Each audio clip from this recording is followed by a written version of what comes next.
Good morning.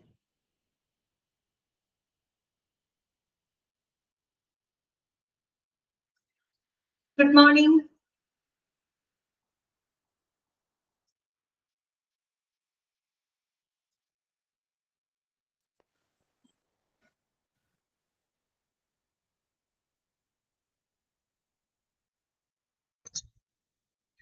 Good morning. Okay, good morning.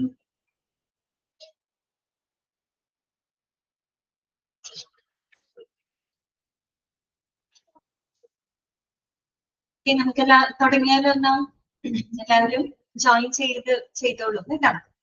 Okay, തുടങ്ങാം നമുക്കെന്നാ. എല്ലാവരും okay ആണോ? നമ്മള് കഴിഞ്ഞ ക്ലാസ്സില് നമ്മൾ പറഞ്ഞു നിർത്തിയത് എംപ്ലോയി ഹെൽത്തുമായിട്ട് ബന്ധപ്പെട്ട കാര്യങ്ങളാണ് അല്ലെ. എംപ്ലോയി ഹെൽത്തുമായിട്ട് ബന്ധപ്പെട്ട ധാരാളം സ്റ്റാറ്റ്യൂട്ടറി പ്രൊവിഷൻസുകളൊക്കെ നമ്മൾ പഠിച്ചിരുന്നു അല്ലെ. 11 തൊട്ട് 20 വരെയായിരുന്നു എംപ്ലോയി ഹെൽത്തുമായിട്ട് ബന്ധപ്പെട്ട സ്റ്റാറ്റ്യൂട്ടറി പ്രൊവിഷൻസ്.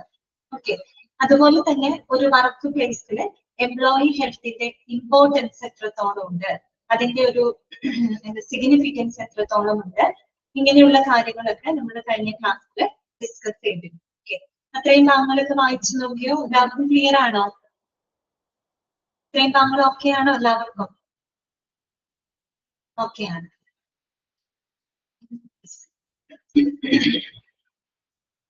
നമുക്കിനി നെക്സ്റ്റ് പഠിക്കാനുള്ളത് എംപ്ലോയി സേഫ്റ്റി ആണ് കേട്ടോ.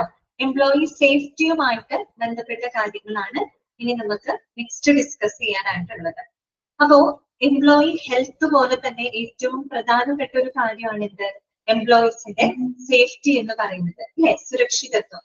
അപ്പൊ അതുമായിട്ട് ബന്ധപ്പെട്ട് നമുക്ക് ധാരാളം സ്റ്റാറ്റ്യൂട്ടറി പ്രൊവിഷൻസുകൾ പഠിക്കാനുണ്ട്. ഓക്കെ, എംപ്ലോയി സേഫ്റ്റിയുമായിട്ട് ബന്ധപ്പെട്ടും നമുക്ക് നിയമവ്യവസ്ഥകള് പഠിക്കാനുണ്ട്. ഓക്കെ, അപ്പൊ ആദ്യം തന്നെ എന്താണ് എംപ്ലോയി സേഫ്റ്റി എന്നതുകൊണ്ട് ഉദ്ദേശിക്കുന്നത് കേട്ടോ. അപ്പോ ശ്രദ്ധിക്കാം, employee safety or industrial safety can be referred to the practices that are put into effect so that the threat of damage, injury, and hazard to property, person, or any place or section, including the producing, manufacturing, or processing of merchandise, is minimized. Okay, അതൊന്ന് underline ചെയ്തിരിക്കുക കേട്ടോ. എന്താണ് employee safety അഥവാ industrial safety എന്നതുകൊണ്ട് എന്താണ് ഉദ്ദേശിക്കുന്നത്? ഏറ്റവും simple ആയിട്ട് പറയുകയാണെങ്കിൽ it is the practices and measures to protect the workers അല്ലെ. ഈ പറയുന്ന വർക്കേഴ്സിനെ, നമ്മുടെ ജോലി സ്ഥലത്തുള്ള വർക്കേഴ്സിനെ പ്രൊട്ടക്ട് ചെയ്യുന്നതിന് വേണ്ടിയിട്ട്, അവരുടെ സംരക്ഷണത്തിന് വേണ്ടിയിട്ട് നമ്മൾ മുന്നോട്ട് വെക്കുന്ന ചില നടപടികള് അല്ലെ, മെഷേഴ്സ് ആൻഡ് പ്രാക്ടീസസ് എന്തിനു വേണ്ടിയിട്ടാണ്? To protect the workers from the hazardous events അല്ലെ, അപകടകരമായിട്ടുള്ള സാഹചര്യങ്ങളിൽ നിന്ന് ജീവനക്കാരെ അല്ലെങ്കിൽ വർക്കേഴ്സിനെ പ്രൊട്ടക്ട് ചെയ്യുന്നതിന് വേണ്ടിയിട്ട് അവിടെ നടപ്പിലാക്കുന്ന ആ ഒരു ആക്ടിവിറ്റീസ് അല്ലെങ്കിൽ പ്രാക്ടീസ് മെത്തേഡുകള്, അതിനെയാണ് നമ്മൾ എംപ്ലോയി സേഫ്റ്റി എന്നതുകൊണ്ട് ഉദ്ദേശിക്കുന്നത്. ഓക്കെ, ഇനി നമുക്ക് ഇവിടെ വായിച്ചത് എന്താണ്? എംപ്ലോയി സേഫ്റ്റി അഥവാ ഇൻഡസ്ട്രിയൽ സേഫ്റ്റി എന്ന് പറഞ്ഞാല് ഒരുപക്ഷെ ഏതെങ്കിലും വസ്തുവകകളായിരിക്കാം, അല്ലെങ്കിൽ ചിലപ്പോ ഒരു വ്യക്തിക്കായിരിക്കാം.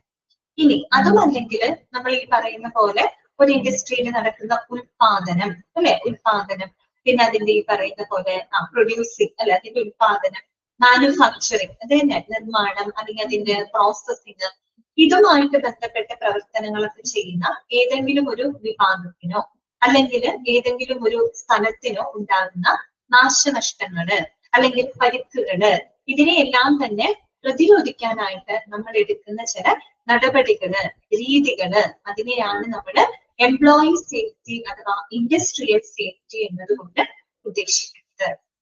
കുറച്ചും കൂടെ ഒരു എന്താണ് ലിബറലായിട്ട് പറഞ്ഞു എന്ന് മാത്രം കേട്ടോ.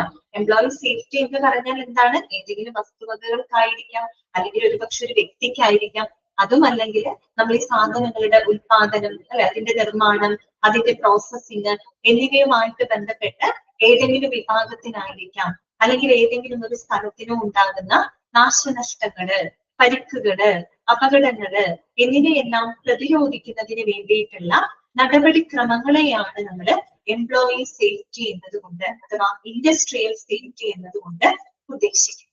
ഓക്കെ, അപ്പൊ അതൊന്ന് അണ്ടർലൈൻ ചെയ്ത് വെക്കാം കേട്ടോ. Employee safety or industrial safety can be referred to the practices that are put into effect so that the threat of damage, injury, and hazard to property, person, or any place or section, including the producing, manufacturing, or processing of the merchandise, is minimized. Okay, clear? ഇനി അടുത്തത് എന്താണ്? One basic problem that the organization faces is ensuring the safety of its workers, especially those who operate in dangerous conditions. അതെ, അതായത് ഒരു ഓർഗനൈസേഷനെ സംബന്ധിച്ച് അവർ face ചെയ്യേണ്ടി വരുന്ന ഏറ്റവും വലിയൊരു ചാലഞ്ച് എന്ന് പറഞ്ഞാൽ എന്താണ്? അതെ, അതായത് അവരുടെ വർക്കേഴ്സിന്റെ സുരക്ഷിതത്വം ഉറപ്പുവരുത്തുക എന്നുള്ളതാണ്. അല്ലെ, അവിടെ ജോലി ചെയ്യുന്ന വർക്കേഴ്സിന്റെ സുരക്ഷിതത്വം ഉറപ്പുവരുത്തുക. അത് മാത്രമല്ല, പ്രത്യേകിച്ച് ഏറ്റവും അപകടകരമായിട്ടുള്ള സാഹചര്യങ്ങളിൽ ജോലി ചെയ്യുന്ന വർക്കേഴ്സ് ഉണ്ടായിരിക്കും അല്ലെ, അവരുടെ സുരക്ഷ ഉറപ്പാക്കുക എന്നുള്ളതാണ് ഒരു ഓർഗനൈസേഷൻ അത് ഫേസ് ചെയ്യുന്ന ഏറ്റവും വലിയൊരു ചാലഞ്ച് എന്ന് പറഞ്ഞാല് അതാണ്. ഓക്കെ, പിന്നെ മാത്രമല്ല, the employees have a non-transferable responsibility to create a work environment for their employees.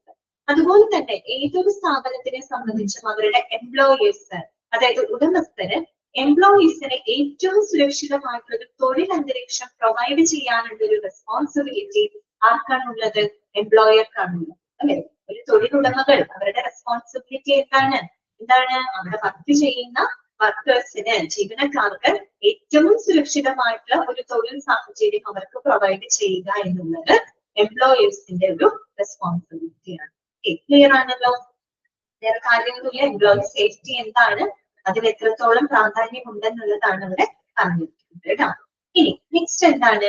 If they do not remain vigilant on the safety aspect, they might encounter an increased number of mishaps and as a result might have to incur greater compensation cost. ഇനി നമ്മൾ ഈ ഒരു employee സേഫ്റ്റിയുടെ കാര്യത്തില് ഒരു organisation ഒട്ടും vigilant അല്ലാന്നിരിക്കട്ടെ, അതായത് അവർ അത്ര ശ്രദ്ധിക്കുന്നില്ല, എംപ്ലോയിയുടെ സേഫ്റ്റിയുടെ കാര്യത്തിൽ വേണ്ടത്ര പരിഗണന അവിടെ കൊടുക്കുന്നില്ല എന്നുണ്ടെങ്കിൽ സ്വാഭാവികമായിട്ടും അവിടെ എന്ത് സംഭവിക്കും? ധാരാളം അപകടങ്ങൾ ഉണ്ടാവും അല്ലെ. There should be an increased number of mishaps. Mishaps എന്ന് പറഞ്ഞാൽ എന്താണ്? അപകടങ്ങൾ അല്ലെ. ധാരാളം അപകടങ്ങൾ അവിടെ ഉണ്ടാവും. അപകടങ്ങൾ ഉണ്ടാവാൻ മാത്രമല്ല, നഷ്ടപരിഹാര ചെലവുകളും അവിടെ വർദ്ധിക്കും അല്ലെ. അപ്പൊ വർക്കേഴ്സിന് എന്തെങ്കിലും അപകടങ്ങൾ ഉണ്ടായി കഴിഞ്ഞു കഴിഞ്ഞാല് സ്വാഭാവികമായിട്ടും ആ ഒരു ഓർഗനൈസേഷൻ അവർക്ക് നഷ്ടപരിഹാരം കൊടുക്കാനുള്ള ഒരു ലൈബിലിറ്റി ഉണ്ടാവും അല്ലെ. അങ്ങനെ വരുന്ന എന്ത് സംഭവിക്കും? കോമ്പൻസേഷൻ കോസ്റ്റുകൾ കൂടും അല്ലെ. നഷ്ടപരിഹാര ചെലവുകൾ അവിടെ വർദ്ധിക്കും. അത് മാത്രമാണ് സംഭവിക്കുന്നത് അല്ല. പിന്നെ എന്തുകൊണ്ട് സംഭവിക്കും? Mishaps taking place at the workplace will cause reduced morale, productivity, motivation and performance of the employees. അത് മാത്രമല്ല, ഇത്തരത്തിലുള്ള മിസ്ഹാപ്സുകള്, അപകടങ്ങള് അതെന്ത് ചെയ്യും? ജീവനക്കാരുടെ മനോവീര്യത്തിന് കുറയ്ക്കും അല്ലെ. അവരുടെ മൊറാലെ, അവരുടെ മനോവീര്യത്തിന് അത് വളരെയധികം കുറയ്ക്കും. അവരെ പ്രൊഡക്ടിവിറ്റിനെ ബാധിക്കും, അവരുടെ ഉത്പാദനക്ഷമതയെ ബാധിക്കും. അതുപോലെ തന്നെ മോട്ടിവേഷൻ ആൻഡ് പെർഫോമൻസ് ഓഫ് എംപ്ലോയീസിന്റെ പെർഫോമൻസ്, അവരുടെ മോട്ടിവേഷനൊക്കെ അത് വളരെ പ്രതികൂലമായിട്ട് ബാധിക്കും അല്ലെ. ഇങ്ങനെ അപകടങ്ങൾ വരുന്ന സമയത്ത് എംപ്ലോയീസിനൊട്ടും കോൺഫിഡൻസ് ഉണ്ടാവില്ല അല്ലെ. അവരുടെ മനോവീര്യം അവിടെ കുറയും. അപ്പൊ വേണ്ടത്ര നല്ല രീതിയിൽ ഇഫക്റ്റീവ് ആയിട്ട്, എഫിഷ്യന്റ് ആയിട്ട് അവർക്ക് പ്രവർത്തിക്കാൻ കഴിയാതെ വരും. അപ്പൊ അവരുടെ പ്രൊഡക്ടിവിറ്റിനെ അത് കുറയ്ക്കും. അതുപോലെ അവരുടെ മോട്ടിവേഷൻ, അതുപോലെ അവരുടെ പെർഫോമൻസിനെയൊക്കെ അത് വളരെയധികം പ്രതികൂലമായിട്ട് ബാധിക്കും. ഓക്കെ.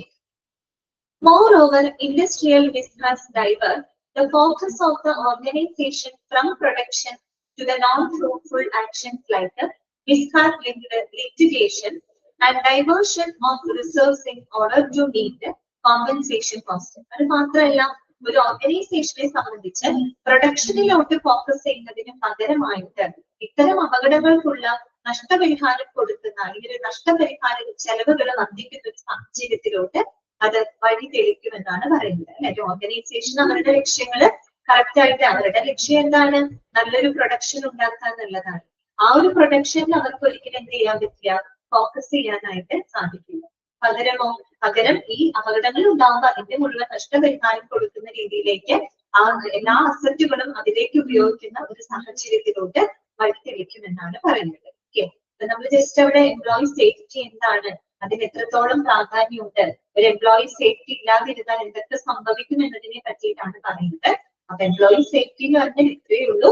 ഒരു ഇൻഡസ്ട്രിയിലെ ഏതെങ്കിലും വസ്തുവകകളാവാം, ഒരു വ്യക്തികളായിരിക്കാം, അതും അല്ലെങ്കിൽ നമ്മുടെ സാധനങ്ങളുടെ ഉത്പാദനം, അതിന്റെ നിർമ്മാണം, അതിന്റെ സംസ്കരണം, അങ്ങനെ ഇവയെല്ലാം നടക്കുന്ന ചിലപ്പോൾ ഏതെങ്കിലും ഒരു സ്ഥലത്തിനോ വിഭാഗത്തിനോ ഉണ്ടാകുന്ന നാശനഷ്ടങ്ങള്, അപകടങ്ങള്, പരിക്കുകള്, അതിനെല്ലാം തന്നെ റിഡ്യൂസ് ചെയ്യുന്നതിനായിട്ട്, മിനിമൈസ് ചെയ്യുന്നതിന് വേണ്ടിയിട്ട് നമ്മൾ മുന്നോട്ട് വെക്കുന്ന മെത്തേഡുകള്, രീതികള്, അതിനെയാണ് നമ്മൾ എംപ്ലോയി സേഫ്റ്റി എന്നതുകൊണ്ട് ഉദ്ദേശിക്കുന്നത്. ഒരു ഓർഗനൈസേഷനെ സംബന്ധിച്ചിടത്തോളം അവർ ഫേസ് ചെയ്യുന്ന ഏറ്റവും വലിയ ചലഞ്ച് എന്ന് പറഞ്ഞു കഴിഞ്ഞാൽ അവിടുത്തെ എംപ്ലോയീസിന്റെ സുരക്ഷിതത്വം ഉറപ്പുവരുത്തുക എന്നുള്ളതാണ്. അതുപോലെ എല്ലാ എംപ്ലോയേഴ്സും, തൊഴിലുടമകളും തന്റെ ജീവനക്കാർക്ക് ഒരു ഏറ്റവും സുരക്ഷിതമായ തൊഴിൽ അന്തരീക്ഷം പ്രൊവൈഡ് ചെയ്യാനുള്ള ഒരു അന്തരീക്ഷം അവിടെ പ്രൊവൈഡ് ചെയ്തിരിക്കണം. ഇനി ഓർഗനൈസേഷന്റെ ഭാഗത്ത് അല്ലെങ്കിൽ എംപ്ലോയേഴ്സിന്റെ ഭാഗത്ത് ഈ പറയുന്ന സേഫ്റ്റിക്ക് വേണ്ടത്ര പരിഗണന നൽകുന്നില്ല എന്നുണ്ടെങ്കിൽ അവിടെ എന്ത് സംഭവിക്കും? അപകടങ്ങളുടെ എണ്ണം അവിടെ വർദ്ധിക്കും. അപകടങ്ങളുടെ എണ്ണം വർദ്ധിക്കുക മാത്രമല്ല, അതുമൂലം ഉണ്ടാകുന്ന നഷ്ടപരിഹാര ചെലവുകളും അവിടെ ഭയങ്കരമായിട്ട് വർദ്ധിക്കും, അല്ലെ? പിന്നെ ഇത്തരം അപകടങ്ങൾ എന്ന് പറഞ്ഞാൽ അത് എംപ്ലോയീസിന്റെ മനോവീര്യത്തിനെ കുറയ്ക്കും, അവരുടെ പ്രൊഡക്ടിവിറ്റിനെ, അവരുടെ മോട്ടിവേഷനെ, എന്തിനു പറയുന്ന അവരുടെ പെർഫോമൻസിനെ വരെ അത് പ്രതികൂലമായിട്ട് ബാധിക്കുന്നുണ്ട്.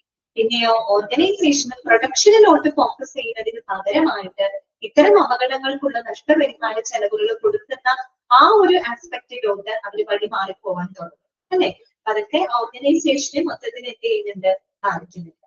ക്ലിയർ ആയോ? ഇത്രയും കാര്യങ്ങൾ മനസ്സിലായോ നിങ്ങൾക്ക്? എംപ്ലോയി സേഫ്റ്റിക്ക് എത്രത്തോളം ഇമ്പോർട്ടൻസ് ഉണ്ടെന്നുള്ളത് ഓക്കെ ആണോ? ക്ലാസ് കേൾക്കുന്നവര് ഒന്ന് റെസ്പോണ്ട് ചെയ്യാം കേട്ടോ. ഓക്കെ ആണ്.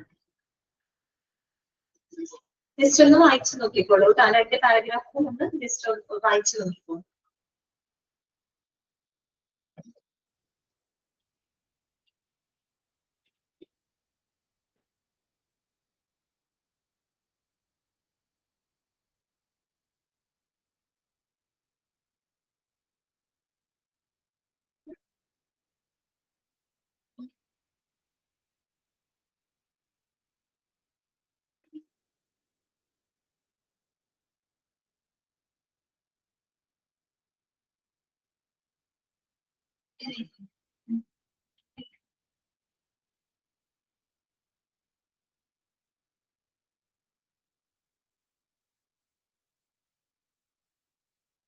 ഓക്കെ, ഇനി നമുക്ക് രണ്ട് ഡെഫിനിഷൻസ് ആണ് ഇവിടെ പഠിക്കാനായിട്ടുള്ളത്. അതൊക്കെ ഇമ്പോർട്ടന്റ് ആണ്, നോട്ട് ചെയ്ത് വെക്കണം. According to R Wayne Mondy, അദ്ദേഹം എങ്ങനെയാണ്, ആരാണ്? R Wayne Mondy. അദ്ദേഹം മുന്നോട്ട് വെച്ച ഡെഫിനിഷൻ എന്താണ്? Employee safety involves protecting employees from injuries caused by work related accidents. എന്താണ് അവിടെ പറയുന്നത്?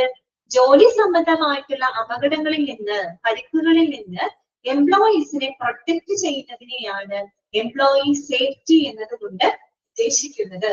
അതാണ് ജോലി സ്ഥലത്തുണ്ടാവുന്ന വർക്ക് റിലേറ്റഡ് ആയിട്ടുള്ള ആക്സിഡന്റ്സിൽ നിന്നും, അപകടങ്ങളിൽ നിന്നും എംപ്ലോയീസിനെ പ്രൊട്ടക്ട് ചെയ്യുന്നതിനെയാണ് എംപ്ലോയി സേഫ്റ്റി എന്നതുകൊണ്ട് ഉദ്ദേശിക്കുന്നത്.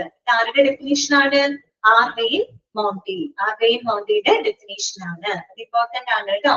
നോട്ട് ചെയ്ത് വെക്കാം, അണ്ടർലൈൻ ചെയ്ത് വെക്കാം കേട്ടോ. ഡെഫിനിഷൻ തന്നിട്ട് അത് ആരാണ് പ്രപ്പോസ് ചെയ്തതെന്ന് നിങ്ങളോട് ചോദിക്കും. ഓക്കെ, അപ്പൊ അത് കറക്റ്റ് ആയിട്ട് മനസ്സിലാക്കാം. അടുത്തത് കേട്ടോ, നെക്സ്റ്റ് ഡെഫിനിഷൻ ജാന എം കെമ്പിന്റെ ഡെഫിനിഷൻ ആണ്. ജാന എം കെമ്പ് അദ്ദേഹം എങ്ങനെയാണ് ഡിഫൈൻ ചെയ്തിരിക്കുന്നത്? According to Jana M Kemp, safety is both physical and safety is present when people are free from being bodily harmed. എന്താണ്? Safety is both physical and safety is present when people are free from being bodily harmed. അതായത് safety എന്ന് പറഞ്ഞാൽ അത് തികച്ചും എന്താണ്? Physical ആണ്, ശാരീരികമാണ് എന്ന് പറഞ്ഞാല് ആളുകള് ശാരീരിക ഉപദ്രവങ്ങളിൽ നിന്നും മുക്തി നേടുമ്പോഴാണ് അവിടെ എംപ്ലോയി സേഫ്റ്റി എന്ന് പറയുന്നത് അർത്ഥമാകുന്നത്. മനസ്സിലായോ? എംപ്ലോയി സേഫ്റ്റി എന്ന് പറയുമ്പോൾ അദ്ദേഹം പറഞ്ഞത് അത് തികച്ചും ഫിസിക്കൽ ആയിട്ടുള്ള ഒരു കാര്യമാണ്. അതായത് വർക്കേഴ്സിന് എന്തെങ്കിലും ശാരീരിക ഉപദ്രവങ്ങളിൽ നിന്നും അവര് മുക്തമാകുമ്പോഴാണ് നമ്മൾ അത് എംപ്ലോയി സേഫ്റ്റി എന്നത് കൊണ്ട് ഉദ്ദേശിക്കുന്നത്. അങ്ങനെയാണ് ജാന എൻ കെമ്പ് പറഞ്ഞത്. ആർവൈൻ മോണ്ടി പറഞ്ഞ എന്താണ്, വർക്ക് റിലേറ്റഡ് ആയിട്ടുള്ള അപകടങ്ങളിൽ നിന്നും നമ്മൾ ജീവനക്കാരെ എംപ്ലോയീസിനെ സംരക്ഷിക്കുന്നതിനെയാണ് എംപ്ലോയി സേഫ്റ്റി എന്ന് പറയുന്നത്. രണ്ട് രീതിയിലാണ് അതിനെ ഡിഫൈൻ ചെയ്യുന്നത്. കേട്ടോ, അതൊന്ന് നോട്ട് ചെയ്ത് വെക്കാം. നെക്സ്റ്റ് നമുക്ക് നോക്കാനുള്ളത് need for employee safety. Need for employee safety. Employee സേഫ്റ്റിയുടെ ആവശ്യകത എന്താണ്? ഇതിനു വേണ്ടിയിട്ടാണ് നമ്മൾ എംപ്ലോയീസിന്റെ സേഫ്റ്റി ഉറപ്പുവരുത്തണം. അതിന് ഇത്രയേറെ പ്രാധാന്യം ഉണ്ടാകാനുള്ള റീസൺ എന്താണ്, അതിന്റെ നീഡ് എന്താണെന്നാണ് നോക്കുന്നത്. Okay, following factors forces the organization to follow employee safety norms. ഏതൊക്കെയാണ്? പ്രധാനമായിട്ടും നമുക്ക് അവിടെ 5 പോയിന്റുകളാണ് പറയാനുള്ളത്. ഫസ്റ്റ് പോയിന്റ് ഇതാണ്, to save the human lifes from losses. അല്ലെ, മനുഷ്യ ജീവനുകള് നഷ്ടപ്പെടുന്നത് നമുക്ക് ഒഴിവാക്കാനായിട്ട് സാധിക്കും. ഒന്നാമത്തെ കാര്യം. രണ്ടാമത് എന്താണ്, to get rid of the financial cost. അല്ലെ, സാമ്പത്തികമായിട്ടുള്ള ചെലവുകളെ നമുക്ക് എന്ത് ചെയ്യാൻ പറ്റും? ഒഴിവാക്കാനായിട്ട് സാധിക്കും. സാമ്പത്തിക ചെലവുകളെ കുറയ്ക്കാനായിട്ട് അല്ലെങ്കിൽ ഒഴിവാക്കാനായിട്ട് സാധിക്കും. മൂന്നാമത് എന്താണ്, ടു ബി സോഷ്യലി റെസ്പോൺസിബിൾ. കുറേയും കൂടെ സാമൂഹ്യപരമായിട്ട് സാമൂഹികമായിട്ട് സോഷ്യലി കുറെ കൂടെ റെസ്പോൺസിബിൾ ആയിട്ട് മാറുന്നതിന് അത് കൂടുതൽ സഹായിക്കുന്നുണ്ട്. നാലാമത്തെ പോയിന്റ് എന്താണ്, to be free from insurance premium cost. Insurance premium കോസ്റ്റുകൾ പരമാവധി നമുക്ക് കുറയ്ക്കാനായിട്ട് സാധിക്കും.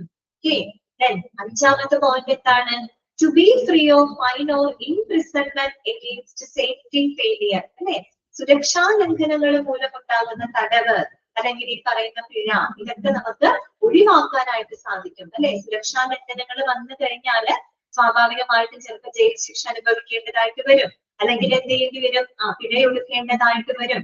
ഇങ്ങനെയുള്ള പ്രശ്നങ്ങളിൽ നിന്നൊക്കെ എന്ത് ചെയ്യാൻ പറ്റും? നമുക്ക് അത്തരം പ്രശ്നങ്ങളൊക്കെ ഒഴിവാക്കാനായിട്ട് സാധിക്കും. അപ്പൊ ഇത് എങ്ങനെയാണ് എന്നുള്ളതാണ് നെക്സ്റ്റ് നോക്കുന്നത്. കേട്ടോ, അപ്പൊ ഫസ്റ്റ് പോയിന്റ്, 5 പോയിന്റുകൾ നിങ്ങൾ നോട്ട് ചെയ്ത് വെക്കുക. കേട്ടോ, need for employee safety. Employee സേഫ്റ്റിയുടെ ആവശ്യം എന്താണ്? 5 പോയിന്റുകളാണ്. കേട്ടോ, first point, to save the human life from losses.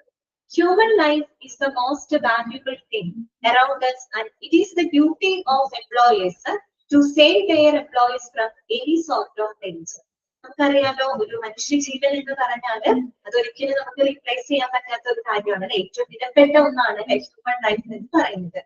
അപ്പോ നമ്മൾക്ക് ഒരു എംപ്ലോയേഴ്സിനെ സംബന്ധിച്ച്, അതായത് തൊഴിലുടമകളെ സംബന്ധിച്ച് അവരുടെ ജീവനക്കാരെ ഏത് തരത്തിലുള്ള അപകടങ്ങളിൽ നിന്നും സംരക്ഷിക്കാനുള്ള ആ ഒരു റെസ്പോൺസിബിലിറ്റി ആർക്കുണ്ട്?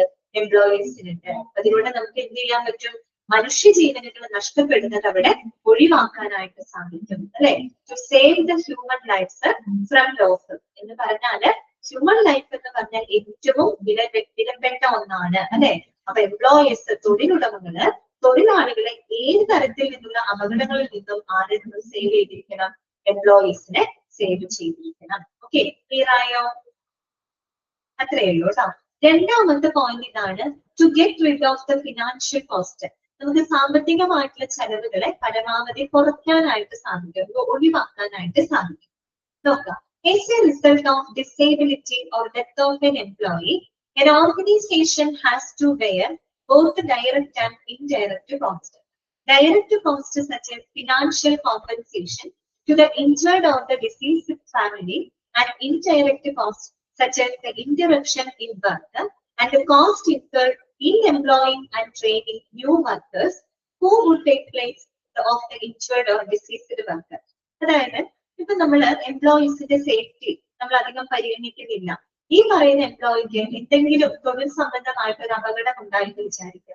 ആ അപകടത്തിന്റെ പേരിൽ അവര് ഡിസേബിൾ ആയി, അവർക്ക് എന്തെങ്കിലും വൈകല്യങ്ങൾ സംഭവിച്ചു, അല്ലെങ്കിൽ അവരുടെ ജീവൻ നഷ്ടമായി, ആരെങ്കിലും മരണപ്പെട്ടു എന്നിരിക്കട്ടെ. അപ്പൊ സ്വാഭാവികമായിട്ടും എന്താണ്, ആ ഒരു വ്യക്തിക്ക് ഈ പറയുന്ന ഡയറക്റ്റ് ആയിട്ട് അല്ലെങ്കിൽ ഇൻഡയറക്റ്റ് ആയിട്ടുള്ള എല്ലാ ചെലവുകളും ആർക്ക് വഹിക്കേണ്ടതായിട്ട് വരും? ഓർഗനൈസേഷന് വഹിക്കേണ്ടതായിട്ട് വരും. അല്ലെ, അവരുടെ ജീവനക്കാർക്ക് എന്തെങ്കിലും അപകടങ്ങളോ തൊഴിൽ സംബന്ധമായിട്ട് എന്തെങ്കിലും ഡിസേബിലിറ്റി ഒക്കെ വന്നു കഴിഞ്ഞാല് എന്ത് ചെയ്യേണ്ടി വരും? അവർക്ക് ഡയറക്റ്റ് ആയിട്ട് അല്ലെങ്കിൽ ഇൻഡയറക്റ്റ് ആയിട്ടുള്ള ചെലവുകൾ ഓർഗനൈസേഷന് വഹിക്കേണ്ടതായിട്ട് വരും അല്ലെ. ഇപ്പൊ ഡയറക്റ്റ് കോസ്റ്റ് എന്ന് പറയുന്നത് എന്താണ്? അപ്പൊ ഏതെങ്കിലും പരിക്കോ അല്ലെങ്കിൽ എന്തെങ്കിലും മരണമോ സംഭവിച്ചിട്ടുള്ള ജീവനക്കാരുടെ ഫാമിലിക്കായിട്ട് നഷ്ടപരിഹാര തുക പോലുള്ള ഡയറക്റ്റ് ചെലവുകൾ അവർക്ക് വഹിക്കേണ്ടതായിട്ട് വരും അല്ലെ. ഇപ്പൊ എന്തെങ്കിലും സംഭവിച്ചു അവരുടെ ജീവൻ നഷ്ടമായി, തീർച്ചയായിട്ടും അവരുടെ ഫാമിലിക്ക് എന്ത് കൊടുക്കേണ്ടി വരും? നഷ്ടപരിഹാരം കൊടുക്കേണ്ടതായിട്ട് വരും. അതൊരു ഡയറക്റ്റ് കോസ്റ്റ് ആണ് അല്ലെ. അതുപോലെ തന്നെ ഇൻഡയറക്റ്റ് കോസ്റ്റ് വരാം. ദാറ്റ് മീൻസ് ഇപ്പോ ഒരു ജീവനക്കാരന് അപകടം സംഭവിച്ചു അല്ലെങ്കിൽ അവർ ഡിസേബിൾ ആയി എന്നിരിക്കട്ടെ, അങ്ങനെയാണെങ്കിൽ അവർ ചെയ്തുകൊണ്ടിരുന്ന ജോലിക്ക് അവിടെ തടസ്സം വരികയാണ്. ആ സ്ഥാപനത്തില് അവർ ചെയ്തുകൊണ്ടിരുന്ന ജോലി അവിടെ തടസ്സപ്പെടുകയാണ്. അപ്പൊ സ്വാഭാവികമായിട്ടും നമുക്ക് ആ ഒരു ജോലിക്കാരന് പകരമായിട്ട് പുതിയൊരു എംപ്ലോയിനെ നമുക്ക് ഹയർ ചെയ്യേണ്ടതായിട്ട് വരും അല്ലെ. പുതിയൊരു എംപ്ലോയിനെ നമ്മൾ റിക്രൂട്ട് ചെയ്യേണ്ടതായിട്ട് വരും, ഹയർ ചെയ്യേണ്ടതായിട്ട് വരും. അവർക്ക് വേണ്ട പരിശീലനങ്ങൾ നമുക്ക് കൊടുക്കേണ്ടതായിട്ട് വരും. അപ്പൊ അങ്ങനെ ഇൻഡയറക്റ്റ് ആയിട്ട് ആ രീതിയിൽ പലതരത്തിലുള്ള ചെലവുകൾ ഓർഗനൈസേഷന് വരാം. മനസ്സിലായല്ലോ? അതാണ് അവിടെ പറയുന്നത്. Indirect cost such interruption in work അല്ലെ. ആ ജോലിയിൽ തടസ്സം നേരിട്ട് കഴിഞ്ഞാല് സ്വാഭാവികമായിട്ട് എന്ത് സംഭവിക്കും? പുതിയൊരു ജീവനക്കാരനെ അപ്പോയിന്റ് ചെയ്യേണ്ടി വരും അല്ലെ. പുതിയൊരു ജീവനക്കാരനെ ഹയർ ചെയ്യേണ്ടതായിട്ട് വരും. അങ്ങനെ ചെയ്യുമ്പോൾ അവർക്ക് അതിന് വേണ്ട പരിശീലനങ്ങളും നമുക്ക് പ്രൊവൈഡ് ചെയ്യേണ്ടതായിട്ട് വരും. അത്തരത്തിന് ഇൻഡയറക്റ്റ് ആയിട്ടുള്ള കോസ്റ്റുകളും അവിടെ വഹിക്കേണ്ടി വരും. Okay. The cost incurred in employing and training new workers who would take place of the injured or deceased worker. Clear ആയല്ലോ? ആ രീതിയിൽ എന്ത് സംഭവിക്കുകയാണ്? അത്തരത്തിൽ മൊത്തത്തിൽ ഡയറക്റ്റ് ആയിട്ട് ഇൻഡയറക്റ്റ് ആയിട്ട് ചെലവുകൾ വരുമ്പോൾ ഫിനാൻഷ്യൽ കോസ്റ്റുകൾ കുറയ്ക്കാനായിട്ട് നമുക്ക് എന്തിനു സാധിക്കും? എംപ്ലോയി സേഫ്റ്റി കൊണ്ട് സാധിക്കാം. അപകടങ്ങൾ വരുമ്പോഴാണല്ലോ പ്രശ്നം വരുന്നത്. അപകടങ്ങൾ ഇല്ലാതെ നോക്കുക. അങ്ങനെ വരുമ്പോൾ ഫിനാൻഷ്യൽ കോസ്റ്റ് കുറയ്ക്കാൻ സാധിക്കും. ഓക്കെ. മൂന്നാമത്തെ പോയിന്റ് പറയുന്നത് ടു ബി സോഷ്യലി റെസ്പോൺസിബിൾ. കുറെ കൂടെ സോഷ്യലി റെസ്പോൺസിബിൾ ആയിട്ട് മാറാനായിട്ട് സാധിക്കും. എങ്ങനെയാണത്? As every employee is a member of the society, the most important social responsibility of an organization is to keep their employees healthy and safe and avoid occurrence of any type of mishaps on their part. അല്ലെ, ഓരോ employee എന്ന് പറഞ്ഞാൽ അവര് ഒരു സൊസൈറ്റിയുടെ ഭാഗമാണ്. ഒരു സൊസൈറ്റിയുടെ ഭാഗമാണ് ഓരോ എംപ്ലോയി എന്ന് പറഞ്ഞത്. അപ്പോ ഏതൊരു ഓർഗനൈസേഷന്റെയും ഒരു സോഷ്യൽ റെസ്പോൺസിബിലിറ്റി എന്ന് പറഞ്ഞാൽ എന്താണ്? അവിടെയുള്ള എംപ്ലോയീസിന് ഏറ്റവും ഹെൽത്തി ആയിട്ട് ഏറ്റവും സുരക്ഷിതമായിട്ട് അവരെ കീപ്പ് ചെയ്യുക എന്നുള്ളതാണ് ഒരു ഓർഗനൈസേഷന്റെ ഏറ്റവും വലിയ സോഷ്യൽ റെസ്പോൺസിബിലിറ്റി എന്ന് പറയുന്നത്. അത് മാത്രമല്ല അവരുടെ ഭാഗത്ത് നിന്നുണ്ടാവുന്ന ഏത് തരത്തിലുള്ള അപകടങ്ങളെയും അവോയ്ഡ് ചെയ്യുക എന്നുള്ളതും അതിന്റെ ഭാഗമാണ്. അപ്പൊ ഒരു ഓർഗനൈസേഷന് എന്താണ് കുറെ കൂടെ സോഷ്യലി റെസ്പോൺസിബിൾ. ഒരു ഓർഗനൈസേഷൻ എംപ്ലോയീസിന്റെ സേഫ്റ്റിക്ക് വേണ്ടിയിട്ട് എന്തൊക്കെ കാര്യങ്ങൾ ചെയ്യുന്നുണ്ടോ അതിനനുസരിച്ച് ആ ഒരു ഓർഗനൈസേഷൻ കൂടുതൽ സോഷ്യലി റെസ്പോൺസിബിൾ ആയി മാറിക്കൊണ്ടിരിക്കുകയാണ് അല്ലെ. ഏതൊരു സ്ഥാപനത്തിന്റെ റെസ്പോൺസിബിലിറ്റി ആണ് അവരുടെ ജീവനക്കാരെ ഏറ്റവും ഹെൽത്തി ആയിട്ടും ഏറ്റവും സേഫ് ആയിട്ട് നിലനിർത്താന്നുള്ളത് ഏതൊരു സ്ഥാപനത്തിന്റെ ഒരു സോഷ്യൽ റെസ്പോൺസിബിലിറ്റി ആണ്. അപ്പൊ സേഫ്റ്റിക്ക് വേണ്ടി എന്തൊക്കെ കാര്യങ്ങൾ അവർ ചെയ്യുന്നു അത്രത്തോളം അവർ സോഷ്യലി റെസ്പോൺസിബിൾ ആയിട്ട് മാറുകയാണ് എന്ന് പറഞ്ഞാൽ അതിലൂടെ ഓർഗനൈസേഷന്റെ ഇമേജ് അവിടെ കുറെ കൂടെ എന്ത് ചെയ്യപ്പെടാണ്? എൻഹാൻസ് ചെയ്യപ്പെടാണ്. ഓക്കെ, ക്ലിയർ ആണല്ലോ? അടുത്തത് കേട്ടോ, നാലാമത്തെ പോയിന്റ് ഇതാണ്. To be free from insurance premium cost. Insurance premium കോസ്റ്റുകൾ പരമാവധി കുറയ്ക്കാനായിട്ട് സാധിക്കും. An organization finalizes the insurance premiums of its employees based on the insurance claims it makes for death or injury to the employees. Hence, it strives to keep itself and its employees away from the mishaps. അതായത് ഒരു organisation ഇപ്പൊ എന്തെങ്കിലും ഒരു പരിക്കോ അപകടങ്ങളോ മൂലം ഉണ്ടാകുന്ന insurance ക്ലെയിമുകളെ നമുക്ക് പരമാവധി എന്ത് ചെയ്യാൻ പറ്റും? കുറയ്ക്കാനായിട്ട് സാധിക്കും. അപകടം ഉണ്ടായി കഴിഞ്ഞാൽ സ്വാഭാവികമായിട്ടും എംപ്ലോയീസ് അവരുടെ ഇൻഷുറൻസ് അവർ ക്ലെയിം ചെയ്യും അല്ലെ. ജോലിയിലൊക്കെ ഇൻഡസ്ട്രിയിലൊക്കെ വർക്ക് ചെയ്യുന്ന ആളുകൾ PSI പോലെയുള്ള ആനുകൂല്യങ്ങളും കാര്യങ്ങളൊക്കെ കൊടുക്കുന്നുണ്ട് അല്ലെ. അവർക്ക് എന്തെങ്കിലും അപകടങ്ങളോ അസുഖങ്ങളോ ഒക്കെ വന്നു കഴിഞ്ഞാല് സ്വാഭാവികമായിട്ട് അവർ ഇൻഷുറൻസ് ക്ലെയിം ചെയ്യും. അപ്പൊ ആ ഇൻഷുറൻസ് ക്ലെയിം ചെയ്യുമ്പോൾ അത് കൊടുക്കാനുള്ള റെസ്പോൺസിബിലിറ്റി എംപ്ലോയർക്ക് വരും അല്ലെ. അപ്പൊ പരമാവധി നമുക്ക് ഇൻഷുറൻസ് ക്ലെയിമുകൾ കുറയ്ക്കാൻ പറ്റും. അപകടങ്ങൾ ഒഴിവാക്കിയാൽ ഇൻഷുറൻസ് ക്ലെയിമുകൾ നമുക്ക് കുറയ്ക്കാനായിട്ട് സാധിക്കും. അതുകൊണ്ട് തന്നെ എംപ്ലോയീസിനെ ഇത്തരം അപകടങ്ങളിൽ നിന്ന് എപ്പോഴും സംരക്ഷിക്കേണ്ടത് ആരുടെ റെസ്പോൺസിബിലിറ്റി ആണ്? എംപ്ലോയറിന്റെ റെസ്പോൺസിബിലിറ്റി ആണ്. Okay, clear? അഞ്ചാമത്തെ പോയിന്റ് എന്താണ്? To be free of fine or imprisonment against safety failure.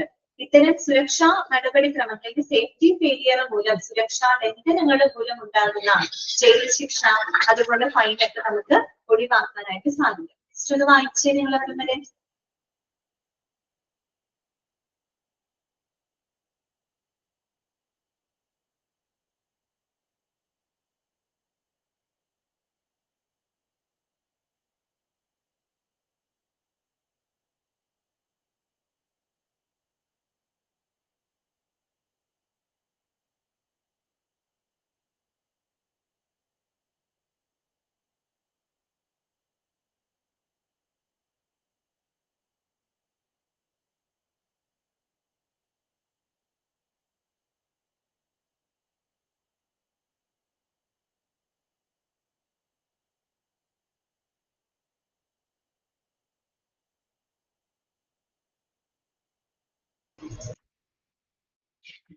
Okay, അപ്പൊ ഇവിടെ പറയുന്ന കാര്യം ഇതാണ്. According to Factories Act 1948, an employer that does not maintain sufficient safety measures resulting in serious industrial mishaps may have to pay a fine or may be imprisoned or both depending on the seriousness of the mishap. കേട്ടോ, അപ്പോഴും നമ്മൾ ഇവിടെ ഉപയോഗിക്കുന്ന act ഏതാണ്? Factories act ആണ് കേട്ടോ. ഇതാണ് factories Act 1948 ആണ്. 1948 ഫാക്ടറീസ് ആക്ട് തന്നെയാണ് ഇവിടെ നമ്മൾ ഉപയോഗിക്കുന്നത്. ഈ ഒരു ആക്ട് അനുസരിച്ച് ഇപ്പോ നമ്മുടെ ഈ എംപ്ലോയർ, തൊഴിലുടമകള് അല്ലെങ്കിൽ അവര് വേണ്ടത്ര സേഫ്റ്റി മെഷേഴ്സ് എടുക്കുന്നില്ല, വേണ്ടത്ര സേഫ്റ്റി മെഷേഴ്സുകൾ അവര് പാലിക്കുന്നില്ല എന്നുണ്ടെങ്കിൽ സ്വാഭാവികമായിട്ട് അവിടെ എന്തുണ്ടാവും? അപകടങ്ങൾ ഉണ്ടാവും അല്ലെ? അത്തരം അപകടങ്ങൾ എന്ന് പറയുന്നത് ഒരുപക്ഷെ അവർക്ക് എന്താണ്, അതിന്റെ പേരിൽ അവർക്ക് ഫൈൻ അടയ്ക്കേണ്ടതായിട്ട് വരും, ഒരുപക്ഷെ അവർക്ക് ജയിൽ ശിക്ഷ അനുഭവിക്കേണ്ടതായിട്ട് വരും. ഇനി അവർക്ക് അവിടെ സംഭവിച്ചിട്ടുള്ള അപകടങ്ങളുടെ വ്യാപ്തിക്ക് അനുസരിച്ച് ഒരുപക്ഷെ രണ്ടും അവർക്ക് അനുഭവിക്കേണ്ടതായിട്ട് വന്നേക്കാം അല്ലെ? ഫൈനും അടക്കേണ്ടി വരും, ഒരുപക്ഷെ ജയിൽ ശിക്ഷ അനുഭവിക്കേണ്ടതായിട്ട് വരും.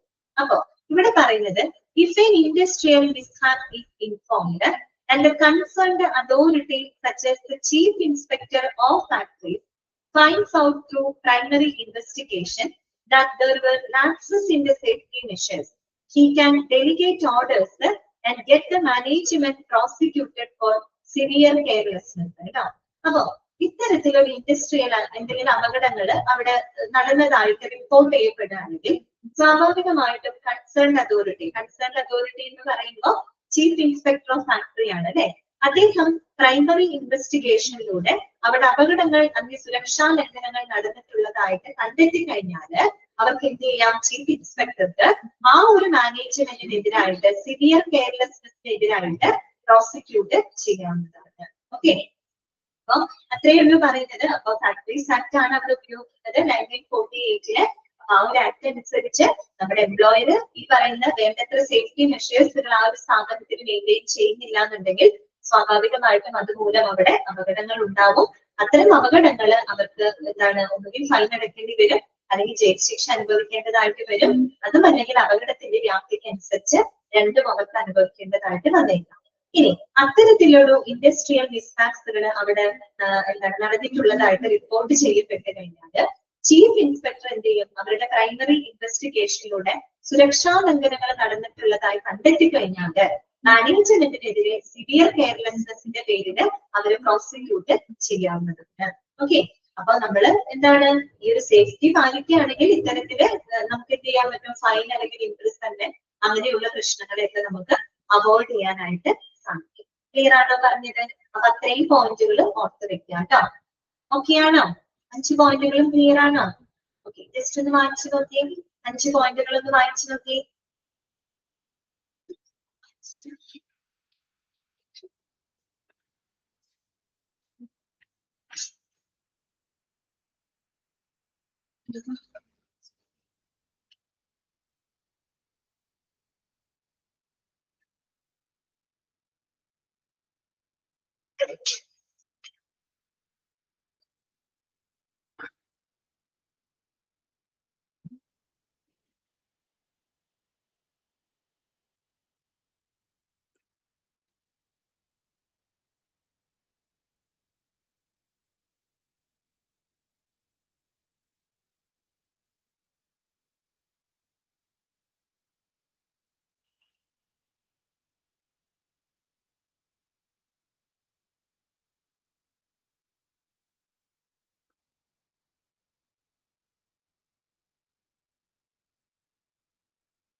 നെക്സ്റ്റ് പറയാലോ. ഇത്രയും കാര്യങ്ങൾ എല്ലാവർക്കും ഓക്കെ അല്ലേ? അടുത്ത നമുക്ക് നോക്കാനുള്ളത് statutory provisions for employee safety ആണ് കേട്ടോ. എംപ്ലോയി സേഫ്റ്റിയുമായിട്ട് ബന്ധപ്പെട്ട നിയമവ്യവസ്ഥകളാണ് ഇനി നമുക്ക് ഡിസ്കസ് ചെയ്യാനായിട്ടുള്ളത് കേട്ടോ. നമ്മൾ എംപ്ലോയി ഹെൽത്തുമായിട്ട് ബന്ധപ്പെട്ട് കുറെ സ്റ്റാറ്റ്യൂട്ടറി പ്രൊവിഷൻസ് പഠിച്ചല്ലോ. അതുപോലെ തന്നെ സേഫ്റ്റിയുമായിട്ട് ബന്ധപ്പെട്ട സ്റ്റാറ്റ്യൂട്ടറി പ്രൊവിഷൻസ് ആണ് കേട്ടോ. അപ്പൊ ഒരുപാട് ഉണ്ട് ഇതിനകത്ത്. നമുക്കൊരു സെക്ഷൻ 21 തൊട്ട് സെക്ഷൻ 41 വരെ നമുക്ക് അവിടെ പഠിക്കാനായിട്ടുണ്ട് കേട്ടോ. എംപ്ലോയി ഹെൽത്ത് എത്ര തൊട്ടായിരുന്നു? 11 തൊട്ട് 20 വരെയായിരുന്നു കേട്ടോ. 21 തൊട്ട് 41 വരെയുള്ള സെക്ഷൻസ് ഇതുമായിട്ട് ബന്ധപ്പെട്ടതാണ്, എംപ്ലോയി സേഫ്റ്റിയുമായിട്ട് ബന്ധപ്പെട്ടതാണ് കേട്ടോ. ഇവിടെ കഴിയ പോലെ തന്നെ ഓരോ സെക്ഷനും എന്തുമായിട്ട് ബന്ധപ്പെട്ടതാണെന്നുള്ളത് കൃത്യമായിട്ട് മനസ്സിലാക്കുക കേട്ടോ. അല്ലെങ്കിൽ ഒരു കാര്യം തന്നിട്ട് അതുമായിട്ട് ബന്ധപ്പെട്ട സെക്ഷൻ ഏതാണെന്ന് നിങ്ങളോട് ചോദിക്കാം. ഓക്കെ, ആക്ട് സെയിം തന്നെയാണ് കേട്ടോ. ഏത് ആക്ട് തന്നെയാണ് നമ്മൾ അവിടെ ഉപയോഗിക്കുന്നത്? 1948 ഈ പറയുന്ന ഫാക്ടറീസ് ആക്ട് ആണ് കേട്ടോ. 1948 ഫാക്ടറീസ് ആക്ട് ആണ് നമ്മൾ അവിടെ ഉപയോഗിക്കുന്നത്. ഓക്കെ, അപ്പൊ നമുക്ക് നോക്കാം. Statutory provisions for the employee safety. Following are the safety provisions under the Factories Act 1948. First one, fencing of machinery. ഏതാണ് സെക്ഷൻ? സെക്ഷൻ 21 ആണ് കേട്ടോ. Fencing of machinery. ഫെൻസ് ചെയ്യാന്ന് പറഞ്ഞാൽ എന്താണ്? എന്താണ് ഫെൻസ് ചെയ്യാന്ന് പറഞ്ഞാല്? നമ്മൾ പറയില്ലേ വേലി കെട്ടുക അല്ലെ? അങ്ങനെയല്ലേ? ഫെൻസ് ചെയ്യാന്ന് പറഞ്ഞാൽ എന്താ? ശരിക്കും നമ്മൾ വേലി കെട്ടുക അല്ലെങ്കിൽ സെപ്പറേറ്റ് ചെയ്യുന്നതിനെയാണ് നമ്മൾ അവിടെ ഫെൻസിങ് എന്നതുകൊണ്ട് ഉദ്ദേശിക്കുന്നത് അല്ലെ? ഫെൻസിങ് ഓഫ് മെഷീനറി എന്ന് പറഞ്ഞാൽ എന്താണ്? മെഷീനറികൾ അല്ലെ? മെഷീനുകൾ ഫെൻസ് ചെയ്യാം, യന്ത്രങ്ങൾക്ക് വേലി കെട്ടുക എന്ന് പറഞ്ഞാൽ ഇവിടെ എന്താണ് അർത്ഥമാക്കുന്നത്? Providing protective barriers for the machineries. എന്താണ് ഇവിടെ ഉദ്ദേശിക്കുന്നത്? Providing protective barriers for the machineries അല്ലെ? മെഷീനറീസിന് വേണ്ടിയിട്ട് ഒരു പ്രൊട്ടക്റ്റീവ് ബാരിയറുകൾ പ്രൊവൈഡ് ചെയ്യുക എന്നുള്ളതാണ് ഫെൻസിങ് ഓഫ് മെഷീനറി എന്നതുകൊണ്ട് ഉദ്ദേശിക്കുന്നത്. ഏതാണ് സെക്ഷൻ? സെക്ഷൻ 21 ആണ് കേട്ടോ. സെക്ഷൻ 21 ആണ്. ഓക്കെ, എന്താണ് അവിടെ പറയുന്നത് നോക്കാം. For each movable part of a prime mover and each flywheel linked to a prime mover, for the head race and tail race for each water wheel, and in case if required each part of electric generator, rotator, converter or motor, each part of transmission machinery and any other dangerous machine or its parts, there should be fence securing it. The state government has the power to set up regulations for this. അതായത് എന്താണ് അവിടെ പറയുന്നത്? Each movable part of A machine, ഒരു മെഷീന്റെ movable parts അല്ലെ, move ചെയ്യുന്ന ഭാഗങ്ങളെ നമ്മൾ എന്ത് ചെയ്തിരിക്കണം? കൃത്യമായിട്ട് ഫെൻസ് ചെയ്തിരിക്കണം. അതിന് പ്രൊട്ടക്റ്റീവ് ബാരിയേഴ്സ് കൊടുക്കണം അല്ലെ? ഈ prime mover, fly wheel, water wheel എന്നൊക്കെ പറയുന്നത് എന്താണ്? Moving parts of the machines ആണ്. മെഷീന്റെ മൂവിംഗ് ഭാഗങ്ങൾക്കൊക്കെ ഒരു പ്രൊട്ടക്റ്റീവ് ബാരിയേഴ്സ് എപ്പോഴും പ്രൊവൈഡ് ചെയ്യണം. ഇതിന് വേണ്ടിയിട്ടാണ് അതുമൂലം ജീവനക്കാർക്ക് അപകടങ്ങൾ വരാതിരിക്കാൻ വേണ്ടിയിട്ടാണ് അല്ലെ? അതോടൊപ്പം തന്നെ ഇലക്ട്രിക്കൽ എക്യുപ്മെന്റ്സ് ലൈക്ക് ജനറേറ്റർ, അതുപോലെ തന്നെ മോട്ടർ അല്ലെ, റൊട്ടേറ്റർ, കൺവെർട്ടർ, അതുപോലെ ട്രാൻസ്മിഷൻ മെഷീനറീസ്. ട്രാൻസ്മിഷൻ മെഷീനറി എന്ന് പറഞ്ഞാൽ നമ്മൾ ഈ പറയുന്ന മോട്ടോറും ജനറേറ്ററും പോലെയുള്ള വസ്തുക്കൾ, അതായത് നമ്മുടെ എനർജി കൺവെർട്ട് ചെയ്ത് വിടുന്ന മെഷീനറീസ്, അതിനെയാണ് ട്രാൻസ്മിഷൻ മെഷീനറി എന്ന് പറയുന്നത്. ഇപ്പൊ നമ്മള് മോട്ടോർ എന്ന് പറയുമ്പോൾ ഇലക്ട്രിക്കൽ എനർജീനെ മെക്കാനിക്കൽ എനർജിയാക്കി മാറ്റുകയാണ് അല്ലെ? അതുപോലെ ജനറേറ്റർ എന്ന് പറയുമ്പോൾ മെക്കാനിക്കൽ എനർജീനെ ഇലക്ട്രിക്കൽ എനർജിയാക്കി മാറ്റുകയാണ് അല്ലെ? അങ്ങനെ ഊർജ്ജ കൈമാറ്റങ്ങളൊക്കെ ചെയ്യുന്ന ഇത്തരം മെഷീനറികളിലേക്ക് മൂവിംഗ് ഭാഗങ്ങളെ എന്ത് കൊടുക്കണം? പ്രൊട്ടക്റ്റീവ് ബാരിയേഴ്സ് പ്രൊവൈഡ് ചെയ്തിരിക്കണം. ഇതിന് വേണ്ടിയിട്ടാണ് to prevent the accident or injury അല്ലെ? ഇഞ്ചുറീസ് അല്ലെങ്കിൽ ആക്സിഡന്റ്സുകൾ പ്രിവെന്റ് ചെയ്യാൻ, അല്ലെങ്കിൽ protecting the workers from the hazardous parts of the machines അല്ലെ? മെഷീന്റെ അപകടകരമായിട്ടുള്ള ഭാഗങ്ങളിൽ നിന്നും വർക്കേഴ്സിനെ പ്രൊട്ടക്ട് ചെയ്യുന്നതിന് വേണ്ടിയിട്ടാണ് ഇത്തരം മെഷീനറികളുടെ മൂവിംഗ് ഭാഗങ്ങളെ എല്ലാം തന്നെ നമ്മളൊരു പ്രൊട്ടക്റ്റീവ് ബാരിയർ കൊടുക്കണം. അല്ലെങ്കിൽ എന്ത് സംഭവിക്കും? വർക്കേഴ്സിന് അതുമൂലം ചിലപ്പോൾ എന്തെങ്കിലും ഇഞ്ചുറിയോ ആക്സിഡന്റോ ഉണ്ടാകാനുള്ള സാധ്യതയുണ്ട്. ഓക്കെ, അപ്പൊ അവിടെ നമ്മൾ സേഫ്റ്റിക്കാണ് ഇമ്പോർട്ടൻസ് കൊടുക്കുന്നത് അല്ലെ? ഇനി എന്താ പറഞ്ഞത്? The state government has the power to set up the regulations for this. അപ്പോ സ്റ്റേറ്റ് ഗവൺമെന്റിന് ഇതുമായിട്ട് ബന്ധപ്പെട്ട റെഗുലേഷൻസ് മുന്നോട്ട് വെക്കാനുള്ള അധികാരം ആർക്കുണ്ട്?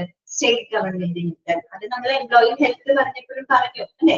ആ ഒരു ആക്ട് പ്രകാരം നമ്മുടെ സംസ്ഥാന സർക്കാർ അല്ലെ, സ്റ്റേറ്റ് ഗവൺമെന്റ് ആണ് ഈ ഒരു നിയമവ്യവസ്ഥയുമായിട്ട് ബന്ധപ്പെട്ട ശുപാർശകൾ മുന്നോട്ട് വെക്കാനുള്ള ആ ഒരു റൈറ്റ് കൊടുത്തിരിക്കുന്നത് സ്റ്റേറ്റ് ഗവൺമെന്റിനാണ്. ഓക്കെ, അപ്പൊ നിങ്ങൾ അവിടെ അതിനുള്ളിൽ ചോദ്യങ്ങളോ കാര്യങ്ങളോ വരില്ല, പക്ഷെ നിങ്ങൾ മനസ്സിലാക്കുക കേട്ടോ ഓരോ സെക്ഷനും എന്താണെന്നുള്ളത്. ഓക്കെ, ക്ലിയർ ആണല്ലോ? For each movable part of a prime mover and each flywheel linked to a prime mover, for the head race and tail race for each water wheel, and in case if required, each part of electric generator, rotator or converter or motor, each part of a transmission machinery, and any other dangerous machines or its part, there should be fences securing it. There should be provide a protective barrier. A protective barrier provided. The state government has the power to set up the regulations for this. അതുമായിട്ട് ബന്ധപ്പെട്ട റെഗുലേഷൻസുകൾ മുന്നോട്ട് വെക്കാനുള്ള right state ഗവൺമെന്റിന്. Okay, clear ആണോ? Okay ആണോ?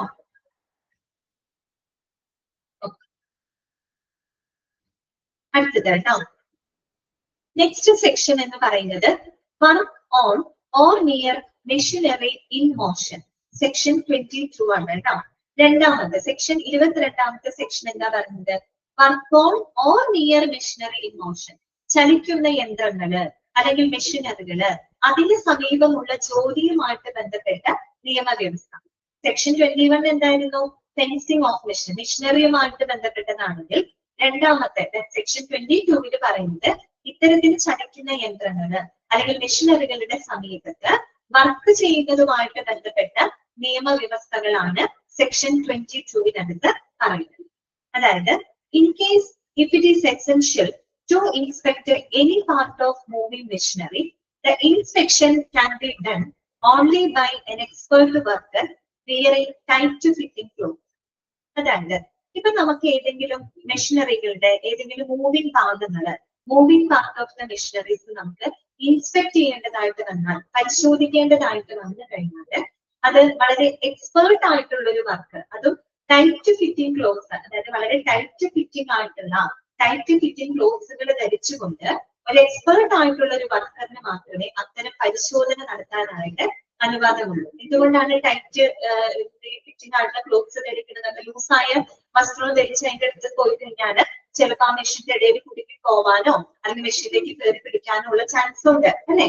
അതുകൊണ്ട് തന്നെ അത്തരത്തിലുള്ള അപകടങ്ങൾ ഒഴിവാക്കാൻ മെഷീനറിയുടെ ഏതെങ്കിലും മൂവിംഗ് ഭാഗങ്ങളൊക്കെ പരിശോധിക്കേണ്ടതായിട്ട് വരുന്ന സാഹചര്യത്തില് ടൈറ്റ് ഫിറ്റിംഗ് ക്ലോത്ത്സുകൾ ധരിച്ചുകൊണ്ട് ഏറ്റവും എക്സ്പേർട്ട് ആയിട്ടുള്ള ട്രെയിനഡ് ആയിട്ടുള്ള ഒരു വർക്കറിന് മാത്രമേ അവിടേക്ക് പ്രവേശിക്കാനായിട്ട് അനുവാദം ഉണ്ടായിട്ടുള്ളൂ.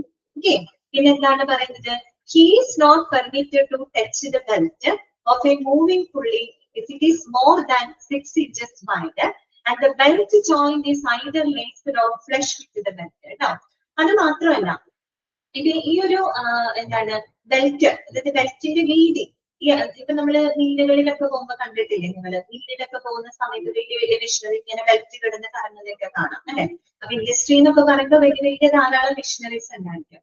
അപ്പൊ ഇതിന്റെ ഈ ബെൽറ്റ് ഉണ്ടല്ലോ, മൂവ് ചെയ്യുന്ന ബെൽറ്റ്, ആ ബെൽറ്റിന്റെ വീതി എന്ന് പറയുന്നത് 6 ഇഞ്ചിൽ കൂടുതലാണെന്ന് വിചാരിക്കാം. ബെൽറ്റിന്റെ വീതി ഒരു 6 ഇഞ്ചസിൽ കൂടുതലാണെങ്കിൽ അത് മൂവ് ചെയ്യുന്ന സമയത്ത് ഒരു കാരണവശാലും വർക്കേഴ്സിന് അത് ടച്ച് ചെയ്യാനായിട്ട് അനുവദിക്കില്ല. അത് മാത്രമല്ല ഈ ബെൽറ്റ് ജോയിന്റ് എന്ന് പറയുന്നത് ലേസർ ആണെങ്കിൽ, ഇപ്പൊ ഒരു ഒറ്റ ബെൽറ്റ് ആവണമെന്നില്ല, ഒരു ബെൽറ്റ് വേറെ ബെൽറ്റുകളുമായിട്ട് കണക്ട് ചെയ്തിട്ടായിരിക്കും ഒരു വലിയ ബെൽറ്റ് ആയിട്ട് അത് മെഷീനറിയിലൂടെ മൂവ് ചെയ്യുന്നുണ്ടാകാം. അപ്പൊ ഈ ബെൽറ്റിന്റെ ജോയിന്റുകൾ ഉണ്ടല്ലോ, ബെൽറ്റ് ജോയിന്റുകൾ പരസ്പരം ലേസ് ചെയ്തിട്ടുണ്ടെങ്കിൽ, ഫൈബേഴ്സ് ഒക്കെ ഉപയോഗിച്ച് സ്റ്റിച്ച് ചെയ്ത് ലേസ് ചെയ്തിട്ടുണ്ടെങ്കിൽ, അതുപോലെ തന്നെ flush with the belt, that means smooth ആണെങ്കിൽ, ആ ബെൽറ്റ് സ്മൂത്ത് ഒക്കെ ആണെങ്കിൽ അത് മൂവ് ചെയ്യുന്ന സമയത്ത് ഒരു കാരണവശാലും ആ ബെൽറ്റില് തൊടാനായിട്ട് ആരനുവദിക്കില്ല? ഈ പറയുന്ന വർക്കേഴ്സിന് അനുവാദമില്ല എന്ന് പറയുന്ന നിയമവ്യവസ്ഥയാണ് കേട്ടോ. ഓക്കെ, അതോടൊപ്പം തന്നെ children and women are not permitted to lubricate, clean or adjust any part of a moving transmission machinery or prime mover. അതുപോലെ തന്നെ കുട്ടികളെ ആയാലും സ്ത്രീകളെ ആയാലും ഇത്തരം ഭാഗങ്ങളിൽ ചിലപ്പോൾ ലൂബ്രിക്ക് എന്തെങ്കിലും എണ്ണ പുരട്ടാനോ അല്ലെങ്കിൽ ക്ലീൻ ചെയ്യാനോ അല്ലെങ്കിൽ ഏതെങ്കിലും ഭാഗങ്ങൾ അഡ്ജസ്റ്റ് ചെയ്യാനോ ഒരു കാരണവശാലും സ്ത്രീകളെയോ കുട്ടികളെയോ അവിടെ അനുവദിക്കുന്നതല്ല എന്ന് പറയുന്ന സെക്ഷൻ ഏതാണ്? സെക്ഷൻ 22 ആണ്. ക്ലിയർ ആയോ? അപ്പൊ ചലിക്കുന്ന യന്ത്രങ്ങള്, മെഷീനറീസ്, അതിന് സമീപമുള്ള ജോലിയുമായിട്ട് ബന്ധപ്പെട്ട സെക്ഷൻ ആണ് സെക്ഷൻ 22 പറയുന്നത്. ഈ ഒരു സെക്ഷൻ അനുസരിച്ച് എന്താണ്, ഒരു മെഷീനറിന്റെ മൂവിംഗ് ഭാഗങ്ങൾ എന്തെങ്കിലും പരിശോധിക്കേണ്ടതായിട്ട് വന്നു കഴിഞ്ഞാല് ടൈറ്റ് ഫിറ്റിംഗ് ക്ലോസ് ധരിച്ചുകൊണ്ട് എക്സ്പേർട്ട് ആയിട്ടുള്ള ഒരു വർക്കറിന് മാത്രമേ അത് ചെയ്യാനായിട്ട് അനുവാദം ഉണ്ടാവുള്ളൂ, പരിശോധിക്കാനായിട്ട് അനുവാദം കൊടുക്കുന്നുള്ളൂ. അതുപോലെ ബെൽറ്റുകളുടെ വീതി എന്ന് പറയുന്നത് 6 ഇഞ്ചിൽ കൂടുതലാണെങ്കിൽ, അതുപോലെ ആ ബെൽറ്റ് ജോയിന്റുകൾ പരസ്പരം ലേസ്ഡ് ആണെങ്കിൽ, അല്ലെങ്കിൽ സ്മൂത്ത് ആണെങ്കിൽ, അത്തരം ആ ബെൽറ്റുകൾ മൂവ് ചെയ്യുന്ന സമയത്ത് ഒരു കാരണവശാലും വർക്കറിന് അതിനെ ടച്ച് ചെയ്യാനായിട്ട് അനുവദിക്കുന്നതല്ല. അതുപോലെ തന്നെ സ്ത്രീകളെയും കുട്ടികളെയും അവിടെ ഈ ലൂബ്രിക്കേറ്റ് ചെയ്യാനോ, ബെൽറ്റുകളൊക്കെ ജസ്റ്റ് ലൂബ്രിക്കേറ്റ് ചെയ്യാനോ, ക്ലീൻ ചെയ്യാനോ, അല്ലെങ്കിൽ അഡ്ജസ്റ്റ് ചെയ്യാനോ ഒന്നും ഒരു കാരണവശാലും സ്ത്രീകളെയോ കുട്ടികളെയോ അവർക്ക് അനുവദിക്കുന്നത്. ക്ലിയർ ആയോ പറഞ്ഞത്? ഓക്കെ ആണോ? സെക്ഷൻ 22 ക്ലിയർ അല്ലേ?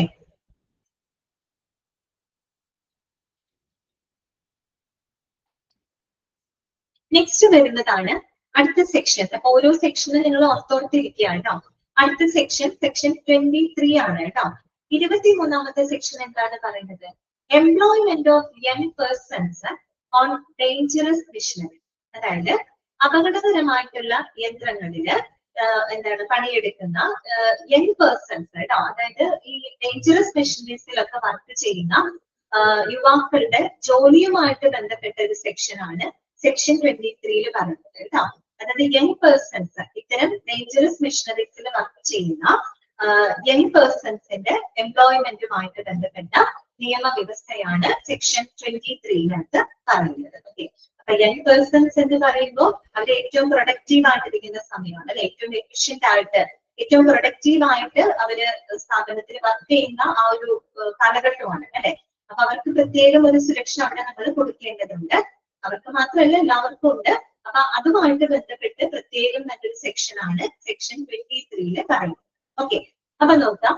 A young person is not permitted to work on a machine that is dangerous until he is properly guided regarding the dangers of the machine and the preventive measures that need to be taken. അതായത് ഇപ്പൊ ഒരു യന്ത്രങ്ങള്, ഈ പ്രത്യേകിച്ച് വളരെ dangerous ആയിട്ടുള്ള മെഷീനുകള്, അതിനെ പറ്റിയും അതുപോലെ അത് ഉപയോഗിക്കേണ്ട ആ ഒരു പ്രിവെന്റീവ് മെഷേഴ്സ് അല്ലെ, പ്രതിരോധ നടപടികളുമൊക്കെ കൃത്യമായിട്ട് മനസ്സിലാക്കാതെ ഒരു കാരണവശാലും അത്തരം മെഷീനറികളിൽ വർക്ക് ചെയ്യാനായിട്ട് ആരനുവദിക്കില്ല? യങ് പേഴ്സൺസിനെ അനുവദിക്കില്ല. മനസ്സിലായല്ലോ? അതായത് ആ മെഷീന്റെ അപകടങ്ങളെ കുറിച്ചും അതുപോലെ അത്തരം മെഷീനറികൾ നമ്മൾ ഓപ്പറേറ്റ് ചെയ്യുമ്പോൾ എടുക്കേണ്ട പ്രതിരോധ നടപടികളെ കുറിച്ചും അവർക്ക് കൃത്യമായിട്ടുള്ള ഒരു മാർഗനിർദ്ദേശം ലഭിക്കുന്നത് വരെ, അല്ലെങ്കിൽ അവർക്ക് കൃത്യമായിട്ടൊരു പരിശീലനം ലഭിക്കുന്നത് വരെ ഒരു കാരണവശാലും അത്തരം മെഷീനറികളില് യങ് പേഴ്സൺസിനെ, യങ് വർക്കേഴ്സിനെ പ്രവർത്തിക്കാനായിട്ട് അനുവദിക്കില്ല. ഓക്കെ, പിന്നെന്താണ്? Further he should be adequately trained to work on the machine or should be placed under the supervision of an experienced adult before independently handling the machine. അപ്പൊ അവർക്ക് ഒരു മെഷീനെ വളരെ സ്വതന്ത്രമായിട്ട് പ്രവർത്തിക്കുന്നതിന് മുമ്പായിട്ട് വളരെ എക്സ്പീരിയൻസ്ഡ് ആയിട്ടുള്ള ഒരു വ്യക്തിയുടെ സൂപ്പർവിഷൻ, അവരുടെ നേതൃത്വത്തില് അവർക്ക് അതിനാവശ്യമായിട്ടുള്ള ഒരു ആഡിക്വേറ്റ് ആയിട്ടുള്ള ഒരു പരിശീലനം ലഭിച്ചിരിക്കണം, അല്ലെങ്കിൽ പരിശീലനം അവർക്ക് കൊടുത്തിരിക്കണം. അവർക്ക് ആ ഒരു മെഷീനിൽ സ്വതന്ത്രമായിട്ട് അവർക്ക് പ്രവർത്തിക്കുന്നതിനെങ്കിൽ തീർച്ചയായിട്ടും ഒരു എക്സ്പീരിയൻസ്ഡ് ആയിട്ടുള്ള ഒരു വ്യക്തിയുടെ മേൽനോട്ടത്തില് അവർക്ക് അതിനാവശ്യമായിട്ടുള്ള പരിശീലനങ്ങൾ ലഭിച്ചിരിക്കണം. എങ്കിൽ മാത്രമേ അവർക്ക് അതിന് അനുവാദം ഉണ്ടായിരിക്കൂ. ഓക്കെ, പിന്നെന്താണ്? The state government has the power to differentiate such machines on which the youngsters are not permitted to work. അപ്പൊ ഈ യങ്സ്റ്റേഴ്സിന് വർക്ക് ചെയ്യാൻ അനുവാദമില്ലാത്ത മെഷീനുകൾ എന്തൊക്കെയാണെന്നും ഡിഫറൻഷിയേറ്റ് ചെയ്യാനായിട്ട് ആർക്ക് അധികാരമുണ്ട്? സ്റ്റേറ്റ് ഗവൺമെന്റിന് അധികാരമുണ്ട്. അപ്പൊ അതുമായിട്ട് ബന്ധപ്പെട്ട കാര്യങ്ങളൊക്കെ ആർക്ക് മുന്നോട്ട് വെക്കാം? സ്റ്റേറ്റ് ഗവൺമെന്റിന് മുന്നോട്ട് വെക്കാവുന്നതാണ്.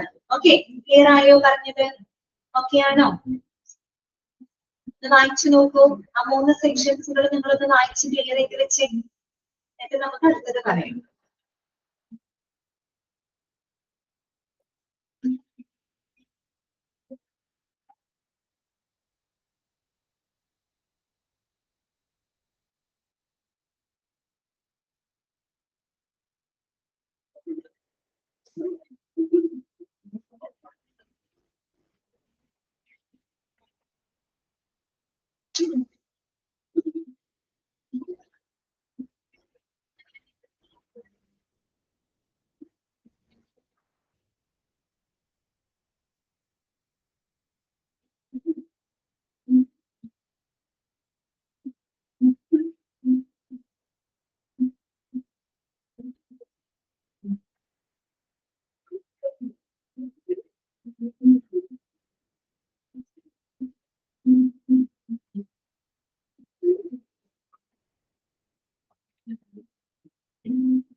ഓക്കെ ആണോ? എല്ലാരും വായിച്ചൊക്കെ നോക്കിയോ?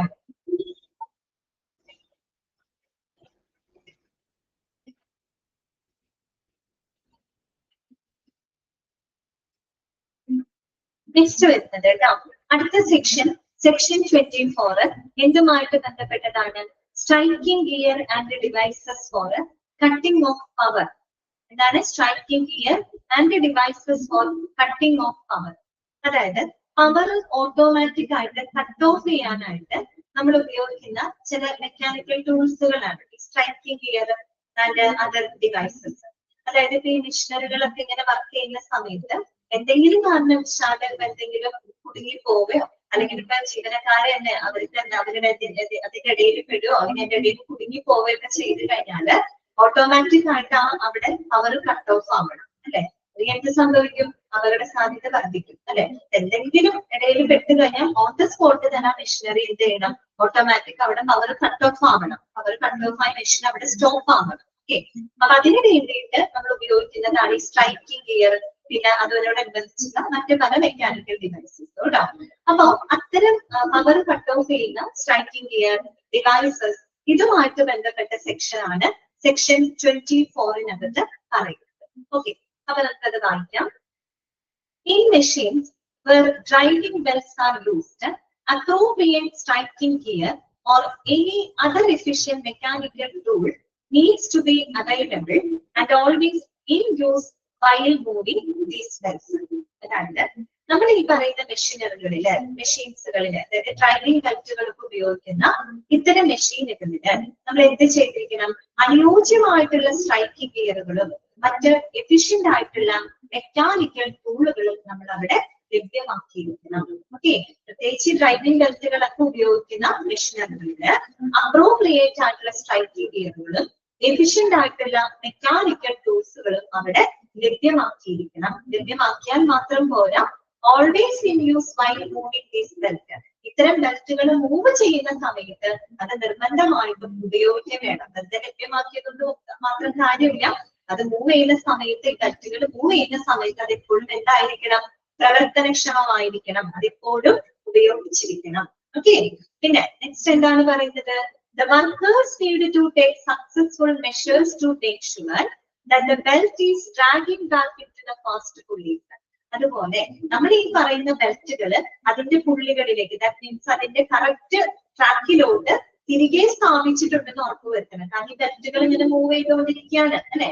അപ്പൊ അത് കറക്റ്റ് അലൈൻമെന്റിൽ പോയിക്കൊണ്ടിരിക്കണം. ഈ ബെൽറ്റുകള് കറക്റ്റ് ആയിട്ട് അലൈൻ ചെയ്തിട്ടുണ്ടെന്നും അത് കൃത്യമായിട്ട് അതിന്റെ ട്രാക്കിൽ തിരികെ വലിച്ചിട്ടിട്ടുണ്ട്, തിരികെ സ്ഥാപിച്ചിട്ടുണ്ടെന്നും ആര് ഉറപ്പുവരുത്തണം?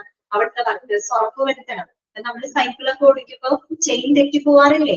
സൈക്കിൾ ഓടിക്കുന്ന സമയത്ത് ആ ചെയിൻ ഇങ്ങനെ പ്രത്യേക ഇതിലെ കറങ്ങണം. ആ ചെയിൻ തെറ്റി പോയി കഴിഞ്ഞാൽ എന്ത് സംഭവിക്കും? സൈക്കിള് ഓടിക്കാൻ പറ്റില്ല അല്ലെ? എന്നതുപോലെയാണ് അത്. അതായത് ഇത്തരം മൂവിംഗ് ബെൽറ്റുകള് അത് കൃത്യമായിട്ട് അലൈൻ ചെയ്തിട്ടുണ്ടാവണം. കറക്റ്റ് ആയിട്ട് അത് അലൈൻ ചെയ്തിട്ടുണ്ടെന്നും അത് അതിന്റെ ട്രാക്കിലോട്ട് അതിന്റെ പുലീസിലോട്ട് തിരികെ വലിച്ചിട്ടിട്ടുണ്ട്, തിരിച്ച് ആ ഒരു ഡ്രാഗ് ചെയ്തിട്ടുണ്ടെന്ന് ഉറപ്പുവരുത്തണം. വലിച്ചിട്ടിട്ടുണ്ടെന്നും സ്ഥാപിച്ചിട്ടുണ്ടെന്നും ആരും ഉറപ്പാക്കേണ്ടതുണ്ട്? വർക്കേഴ്സ് ഉറപ്പുവരുത്തണം. ഓക്കെ, പിന്നെന്താണ്? While the driving belts are idle, they should not be permitted to be resting on a moving shaft. ഇനി ഈ പറയുന്ന ഡ്രൈവിംഗ് ബെൽറ്റുകൾ മൂവ് ചെയ്യാതിരിക്കുന്ന സമയത്ത്, അത് സ്റ്റേബിൾ ആയിട്ട് മൂവ് ചെയ്യാതിരിക്കുന്ന മീൻസ് മൂവ് ചെയ്യാതിരിക്കുന്ന സമയത്ത് ഒരു കാരണവശാലും അതിനൊരു മൂവിംഗ് ഷാഫ്റ്റിലോ മറ്റുള്ളതിലോ സ്ഥാപിക്കാനായിട്ട് പാടില്ല. അതായത് ബെൽറ്റ് മൂവ് ചെയ്യുന്നില്ല, ബെൽറ്റ് മൂവ് ചെയ്യാതിരിക്കുന്ന സമയത്ത് ചലിക്കുന്ന ഏതെങ്കിലും വസ്തുക്കളിൽ കൊണ്ട് അതുകൊണ്ട് ഓർമ്മിക്കാനായിട്ട് പാടില്ല. ഓക്കെ, അതാണ് അവിടെ പറയുന്നത് കേട്ടോ. They should not be permitted to be resting on a moving shaft. There should be appropriate devices available that can effectively cut off power when need arises. അപ്പൊ നമുക്ക് എന്തെങ്കിലും പെട്ടെന്നൊരു എമർജൻസി സിറ്റുവേഷൻ, അല്ലെങ്കിൽ അൺഎക്സ്പെക്ടഡ് ആയിട്ടുള്ള ഒരു സിറ്റുവേഷൻ വന്നു കഴിഞ്ഞാല് നമുക്ക് വളരെ ഇഫക്റ്റീവ് ആയിട്ടുള്ള രീതിയിൽ ആ പവർ കട്ട് ഓഫ് ചെയ്യുന്നതിനുള്ള അപ്രോപ്രിയേറ്റ് ആയിട്ടുള്ള എല്ലാ ഡിവൈസസുകളും മെക്കാനിക്കൽ ടൂൾസുകളും അവിടെ ഉണ്ടായിരിക്കണം. ഓക്കെ, പിന്നെന്താണ്? If a factory has a machine that can accidentally shift to on from off, proper arrangements should be made to lock that machine in a safe place to prevent it from starting or stopping by mistake. അത് മാത്രമല്ല, ചില മെഷീൻസുകൾ ചിലപ്പോൾ അബദ്ധവശാല് on ആകാൻ സാധ്യതയുള്ള ചില machine on ആകാനോ അല്ലെങ്കിൽ അങ്ങോട്ടും ഇങ്ങോട്ടും മാറാൻ സാധ്യതയുള്ള മെഷീൻസുകൾ ഉണ്ടെങ്കിൽ അത് കൃത്യമായിട്ട് ലോക്ക് ചെയ്യാൻ വളരെ സുരക്ഷിതമായിട്ടും അതിന്റെ അനധികൃതമായിട്ടുള്ള ഉപയോഗം തടയാന് അത് വളരെ സുരക്ഷിതമായിട്ട് നമ്മൾ എന്ത് ചെയ്തിരിക്കണം, അതിനെ പ്ലേസ് ചെയ്തിരിക്കണം, സുരക്ഷിതമായിട്ട് അതിനെ ലോക്ക് ചെയ്തിരിക്കണം എന്നാണ് അവിടെ പറയുന്നത്. അപ്പൊ എന്താണ് സെക്ഷൻ 24 ഇത്രയേ ഉള്ളൂ. ഓട്ടോമാറ്റിക് പവർ കട്ട് ഓഫ് ചെയ്യുന്നതിനുള്ള സ്ട്രൈക്കിംഗ് ഗിയറുകളും ഡിവൈസസുകളെ പറ്റിയിട്ടാണ് അവിടെ പറയുന്നത്. അപ്പോ നമ്മൾ ഈ ഡ്രൈവിംഗ് ഡക്റ്റുകൾ ഉപയോഗിക്കുന്ന ഏതൊരു മെഷീനറിയിലും അപ്രോപ്രിയേറ്റ് ആയിട്ടുള്ള സ്ട്രൈക്കിംഗ് ഗിയറുകളും മെക്കാനിക്കൽ ഡിവൈസസുകളും ലഭ്യമാക്കിയിരിക്കണം. അത് ബെൽറ്റ് മൂവ് ചെയ്യുന്ന സമയത്ത് എപ്പോഴും ഉപയോഗിക്കണം. എന്തിനു വേണ്ടിയിട്ടാണ്?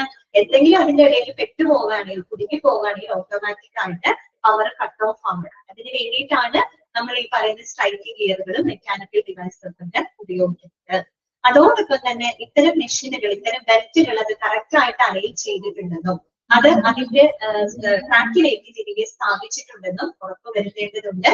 ഡ്രൈവിംഗ് ബെൽറ്റുകൾ മൂവ് ചെയ്യാതിരിക്കുന്ന സന്ദർഭങ്ങളിൽ ചലിക്കുന്ന ഷാഫ്റ്റുകളിൽ ഒരു കാരണവശാലും അത് ഉറപ്പിക്കാനായിട്ട് പാടില്ല. അതുപോലെ തന്നെ എന്തെങ്കിലും എമർജൻസി സിറ്റുവേഷൻ വന്നു കഴിഞ്ഞാൽ ഓട്ടോമാറ്റിക് ആയിട്ട് പവർ കട്ട് ഓഫ് ആവാനുള്ള അപ്രോപ്രിയേറ്റ് ഡിവൈസസ് അവിടെ പ്രവർത്തിച്ചിരിക്കണം. ഇനി ഏതെങ്കിലും അബദ്ധവശാൽ ഓൺ ആകാൻ സാധ്യതയുള്ള മെഷീനറികൾ ഉണ്ടെങ്കിൽ അതിന്റെ അനധികൃതമായിട്ടുള്ള ഉപയോഗം തടയുന്നതിന് വളരെ സുരക്ഷിതമായിട്ട് അത് ലോക്ക് ചെയ്ത് സൂക്ഷിക്കേണ്ടതാണ്. ഏത് സെക്ഷനാണ്? സെക്ഷൻ 24. ക്ലിയർ ആണോ? ഓക്കെ ആണോ? ജസ്റ്റ് വായിച്ചു നോക്കിയേ.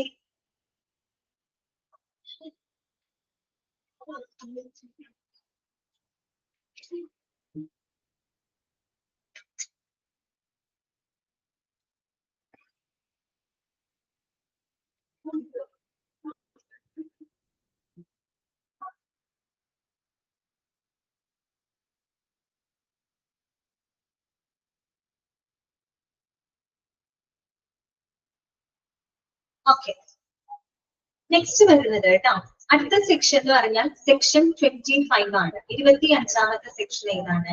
സെൽഫ് ആക്ടിങ് മെഷീൻസ് ആണ് കേട്ടോ. സ്വയം പ്രവർത്തിക്കുന്ന മെഷീൻസുകളുമായിട്ട് ബന്ധപ്പെട്ട് ഒരു സെക്ഷൻ ആണ് സെക്ഷൻ 25-നകത്ത് പറയുന്നത്. സ്വയം പ്രവർത്തിക്കുക എന്ന് പറഞ്ഞാല് നമ്മള് ചിലപ്പോ ചില മെഷീൻസുകളുടെ അകത്തേക്കും പുറത്തേക്കും ഒക്കെ മൂവ് ചെയ്യുന്ന ചില ഭാഗങ്ങളുണ്ടാവും. ആ മെഷീൻ ഓൺ ആവുന്നതിനോടൊപ്പം തന്നെ അതിന്റെ ചില പാർട്സുകൾ അകത്തോട്ടും പുറത്തേക്കും ഒക്കെ മൂവ് ചെയ്യുന്ന തരത്തിലുള്ള മെഷീനുകളുണ്ട്. അതാണ് അവരുടെ സെൽഫ് ആക്ടിങ് മെഷീൻ എന്നതുകൊണ്ട് ഉദ്ദേശിക്കുന്നത് കേട്ടോ. അപ്പൊ അതുമായിട്ട് ബന്ധപ്പെട്ട സെക്ഷൻ ആണ് അവിടെ പറയുന്നത്. ജസ്റ്റ് വായിക്കാം. ആസ് പെർ ദിസ് ആക്ട്, ഏത് ആക്ട് ആണ്? Factories act. In A factory where self-acting machinery is operated, there should be no traversing path that make an inward or outward traverse within a distance of 18 inches from any stationary object that is not a part of that machine. Okay. അതായത് ശ്രദ്ധിച്ച് കേൾക്കാം. അവിടെ ഉദ്ദേശിക്കുന്ന കാര്യം ഇത്രയേ ഉള്ളൂ. മെഷീന്റെ ഭാഗമല്ലാത്ത ഏതെങ്കിലും ഒരു സ്റ്റേഷനറി ഒബ്ജക്റ്റിനും, ഓക്കെ, അത് മെഷീന്റെ ഭാഗമല്ല, മെഷീന്റെ ഭാഗമല്ലാത്ത ഏതെങ്കിലും ഒരു നിശ്ചല വസ്തു, ഏതെങ്കിലും ഒരു സ്റ്റേഷനറി ഒബ്ജക്റ്റിനും, അതുപോലെ തന്നെ മെഷീന്റെ ഭാഗമായിട്ടുള്ള മെഷീന്റെ അകത്തേക്കും പുറത്തേക്കും മൂവ് ചെയ്യുന്ന ചലിക്കുന്ന ഭാഗങ്ങള്, ഓക്കെ, മെഷീന്റെ അകത്തേക്കും പുറത്തേക്കും മൂവ് ചെയ്യുന്ന ആ ചലിക്കുന്ന ഭാഗങ്ങൾക്കും ഇടയിലായിട്ട് ഒരു 18 ഇഞ്ച് ക്ലിയറൻസ് ഉണ്ടാവണം എന്നാണ് അവിടെ പറയുന്നത്. 18 ഇഞ്ചസ് എന്നാണ് പറയുന്നത്. 18 ഇഞ്ച് ക്ലിയറൻസ് അവയുടെ ഇടയിൽ ഉണ്ടാകുന്നത്. അതാണ് പറഞ്ഞത്. മെഷീന്റെ ഭാഗമല്ലാത്ത ഏതെങ്കിലും ഒരു സ്റ്റേഷനറി ഒബ്ജക്റ്റിനും അതുപോലെ മെഷീന്റെ ഭാഗമായിട്ടുള്ള എന്ന് പറഞ്ഞ മെഷീന്റെ അകത്തേക്കും പുറത്തേക്കും മൂവ് ചെയ്യുന്ന ആ ഭാഗങ്ങൾക്കും ഇടയിലായിട്ട് ഒരു 18 ഇഞ്ച് സ്പേസ്, ഒരു 18 ഇഞ്ച് ക്ലിയറൻസ് അവിടെ ഉണ്ടായിരിക്കും. എന്തിനാണ് ആ ഒരു ക്ലിയറൻസ് സ്പേസ് അവിടെ പറയാൻ കാരണം എന്താണ്? അതിന്റെ ഇടയിൽ എന്തെങ്കിലും അപകടങ്ങൾ വരാതിരിക്കാൻ വേണ്ടിയിട്ടാണ്. അവ തമ്മിൽ അടുത്തിരുന്ന് കഴിഞ്ഞാൽ അപകടങ്ങൾ വരും അല്ലെ. അപ്പൊ അവ തമ്മിൽ എപ്പോഴും ഒരു 18 ഇഞ്ച് ക്ലിയറൻസ് എപ്പോഴും ഉണ്ടായിരിക്കണം. ഓക്കെ. അപ്പൊ if workers are likely to pass over the running space of that machine, an extension order might to be made by the chief inspector of factories established before the act was passed. അപ്പോ ഇനി ഏതെങ്കിലും വർക്കേഴ്സിന് ഈ ഒരു running സ്പേസിലൂടെ കടന്നു പോകേണ്ടി വരുന്ന ഒരു സാഹചര്യം ഉണ്ടാവുകയാണെന്ന് വിചാരിക്കാം. ഓക്കെ, അങ്ങനെ ഒരു സാഹചര്യം വന്നു കഴിഞ്ഞാൽ എന്ത് ചെയ്തിരിക്കണം? അതുമായിട്ട് ബന്ധപ്പെട്ട ഇളവുകൾ അനുവദിക്കാനായിട്ട് ആർക്ക് അധികാരമുണ്ട്? ചീഫ് ഇൻസ്പെക്ടർ ഓഫ് ഫാക്ടറിക്ക് അധികാരമുണ്ട്. നമ്മൾ അവിടെ ഒരു 18 ഇഞ്ച് ക്ലിയറൻസ് വെക്കുന്നത് സേഫ്റ്റിക്ക് വേണ്ടിയിട്ടാണ്. ഓക്കെ, കാര്യം ഒരു മെഷീൻ ഇരിക്കുമ്പോൾ അതിന്റെ പുറത്തേക്കൊക്കെ മൂവ് ചെയ്യുന്ന ഭാഗങ്ങൾ ഉണ്ടെങ്കിൽ അത് അത്രയും പുറത്തേക്ക് വരുന്ന സമയത്ത് അവിടെ വർക്കേഴ്സ് ഉണ്ടെങ്കിൽ അവരുടെ ദേഹത്ത് കൊള്ളാനോ അല്ലെങ്കിൽ അവർക്കിടയിൽ കുടുങ്ങി പോകാനോ വസ്ത്രങ്ങൾ കുടുങ്ങി പോകാനൊക്കെ ഉള്ള ചാൻസ് ഉണ്ട്. അപ്പൊ ആ ഒരു സ്പേസും കൂടെ കണക്കാക്കിയിട്ടാണ് ഒരു 18 ഇഞ്ച് സ്പേസ് അവിടെ നമ്മൾ കൊടുക്കുന്നത്. ഇനി എന്തെങ്കിലും കാരണവശാൽ ഈ ഒരു റണ്ണിങ് സ്പേസിലൂടെ വർക്കേഴ്സിന് പോകേണ്ടി വന്നു കഴിഞ്ഞു കഴിഞ്ഞാല് അതുമായിട്ട് ബന്ധപ്പെട്ട ഇളവുകൾ ആർക്ക് അനുവദിക്കാം? ചീഫ് ഇൻസ്പെക്ടർ ഓഫ് ഫാക്ടറിക്ക് അനുവദിക്കാവുന്നതാണ്. ഇതാണ് സെക്ഷൻ 25 പറയുന്നത്. ഓക്കെ, ക്ലിയർ ആണോ? ഓക്കെ ആണോ? ഇത്രയും ഭാഗങ്ങൾ ഓക്കെ ആണോ നിങ്ങൾക്ക്? അപ്പോ ഇന്നത്തെ ക്ലാസ് എന്തായാലും വൈൻഡപ്പ് ചെയ്യാം. നമ്മൾ ഇന്ന് പറഞ്ഞത് എംപ്ലോയി സേഫ്റ്റിയെ പറ്റിയിട്ടാണ്. എംപ്ലോയി സേഫ്റ്റി എന്താണ്, അതിന്റെ നീഡ് എന്താണ്, എംപ്ലോയി സേഫ്റ്റിയുടെ ആവശ്യകത എന്താണ്, 5 പോയിന്റുകളാണ് നമ്മൾ അവിടെ ഓർക്കാനുള്ളത് കേട്ടോ. ഓക്കെ, 5 പോയിന്റുകൾ നോട്ട് ചെയ്ത് വെക്കാം. അതുപോലെ നമ്മൾ തുടങ്ങി വെച്ചിരിക്കുന്നത് statutory provisions of employee safety. Employee സേഫ്റ്റിയുമായിട്ട് ബന്ധപ്പെട്ട നിയമവ്യവസ്ഥകളാണ്. നമ്മൾ അതിനകത്ത് 5 നിയമവ്യവസ്ഥകളാണ് നമ്മൾ പഠിച്ചത് കേട്ടോ. സെക്ഷൻ 21 ഫെൻസിംഗ് ഓഫ് മിഷനറി ആണ്. സെക്ഷൻ 22 പറയുന്നത് work on or near machinery in motion. Section 23 പറയുന്നത് employment of young persons on dangerous machine. അതുപോലെ section 24 striking gear and devices for cutting off power. Section 25 self acting machines. ഞാൻ unmute ചെയ്യാണ് കേട്ടോ. ഇന്നത്തെ ക്ലാസ്സിൽ mute ചെയ്താണ് കിടക്കുന്നത്. ഓക്കെ, ഇന്നത്തെ ക്ലാസ്സിൽ എന്തെങ്കിലും ഡൗട്ടുകൾ ഉണ്ടെങ്കിൽ ചോദിക്കാം കേട്ടോ.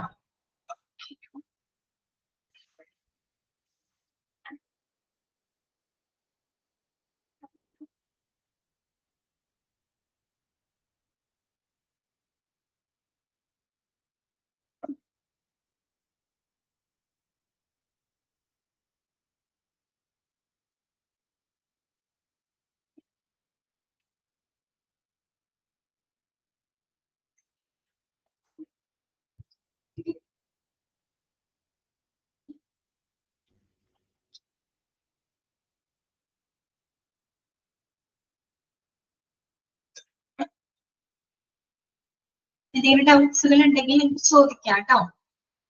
ഇന്നത്തെ ക്ലാസ്സിന് ബേസ് ചെയ്ത് എനി ഡൗട്ട്സ് ഉണ്ടെങ്കിൽ ചോദിക്കാം.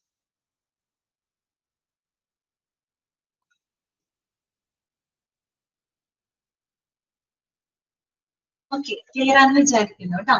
അങ്ങനെയാണെങ്കിൽ നമുക്ക് നെക്സ്റ്റ് ക്ലാസ്സിൽ കാണാം. Okay, thank you.